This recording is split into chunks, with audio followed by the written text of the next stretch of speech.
Ayan, oh, morning naman ngayon. Oh, ganun pa rin ang panahon, di ba? Ayan, dito na ako sa aking Garaban place. Oh, tinan mo yan yung inaakyat dyan, oh. Yan, oh, mga buhay na bato yan. Akyat ka doon pataas. Ganyan dyan, oh, sa may hagdanan. Na 150 step na hagdan ito. Mga bahay dito. Ayan. Dito sa aming Garaban. Yan, diba? Ang mga bahay dito ay mga building.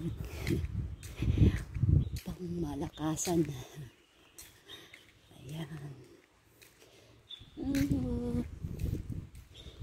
Dito na kami sa aming Garaban.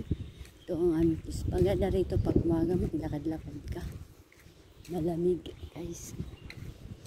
May tanim ako dito malunggay. Ayan, yung aking malunggay. Bayabas pa dyan. Malunggay o bayabas. Yung malunggay ko. Ilang gano'n ng dahon. Kinuha na ng tinta sa may aloe vera, kamote, talbos, pinya. Diba? Ayan o. Mga bagong tanim kong talbos. Ayan. Tapos may tanglad ako. Buhay na o. Ayan guys. Thank you for watching. God bless. Bye-bye. Happy Monday.